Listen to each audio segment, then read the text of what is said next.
প্রায় ৬ বছর পর ৯ সেপ্টেম্বর অনুষ্ঠিত হতে যাচ্ছে ডাকসু নির্বাচন। এবারের নির্বাচনে কারা প্রার্থী হচ্ছেন তফসিল ঘোষণার পর থেকেই এমন প্রশ্ন শিক্ষার্থীদের মনে। আর প্যানেল গোছানোর পরিকল্পনায় ক্রিয়াশীল ছাত্র সংগঠনগুলো। দাবি পূরণ না হলেও তফসিলকে ইতিবাচক আখ্যা দিয়ে নির্বাচনে অংশ নেয়ার কথা জানিয়েছে জাতীয়তাবাদী ছাত্রদল। ইতিমধ্যে স্বাগত জানিয়েছি এবং আমরা অংশগ্রহণ করার জন্য যে ধরনের প্রস্তুতি প্রয়োজন আমরা সেদিকে ধাবিত হয়েছি এবং আমাদের প্রস্তুতি আরও বেশ আগে থেকেই ছিল। প্রার্থী হিসাবে আলোচনায় আছেন ঢাকা বিশ্ববিদ্যালয় শাখা ছাত্রদলের সভাপতি ও সাধারণ সম্পাদক সহ বেশ কয়েকজন।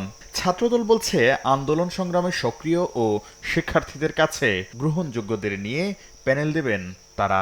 জুলাই আগস্ট গণ অভ্যুত্থানে বিরোচিত ভূমিকা পালন করেছে সাধারণ শিক্ষার্থীদের সাথে, সে ধরনের আমাদের নেতাকর্মী রয়েছে।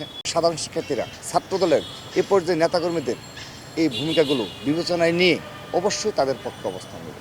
ছাত্র শিবির প্যানেল থেকে প্রার্থী হতে পারেন ঢাকা বিশ্ববিদ্যালয় শাখার সাবেক ও বর্তমান সভাপতি, সেক্রেটারি সহ অনেকেই। গণ অভ্যুত্থানে সামনে থাকা পরিচিত মুখ, নারী ও সংখ্যালঘু সহ সব ধরনের শিক্ষার্থীর প্রতিনিধিত্ব থাকবে এই প্যানেলে।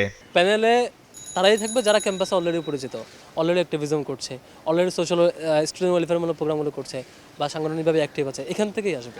জুলাই গণ অভ্যুত্থানের নেতৃত্বে থাকা বেশ কয়েকজন সমন্বয়ক সহ বাংলাদেশ গণতান্ত্রিক ছাত্র সংসদের আহ্বায়ক ও সদস্য সচিব সহ অনেকেই প্রার্থী হিসেবে আলোচনায় আছেন। আর আলাদা প্যানেল দেওয়ার কথা জানিয়েছে ছাত্র অধিকার পরিষদও। মাইনরিটি বা আরও যারা বিভিন্ন ডাইভার্সিফাইড ব্যাকগ্রাউন্ডের আছে তাদেরও প্রতিনিধিত্ব এখানে থাকবে। জুলাই গণঅভ্যুত্থানের নেতৃত্বদানকারী সবচেয়ে বড় অংশটি আমাদের প্যানেলে থাকবে। সেই ক্ষেত্রে আমরা নারীদের ভোটের ক্ষেত্রে একটা ইতিবাচক সাড়া পাবো এবং আমাদের প্যানেল এখানে ভালো ভোট পাবে বলে আমরা আশা করি।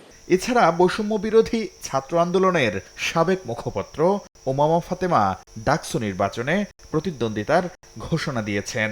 প্রার্থী হতে পারেন ছাত্র ইউনিয়নের ঢাকা বিশ্ববিদ্যালয় শাখার সভাপতি মেঘ মোল্লার বসু।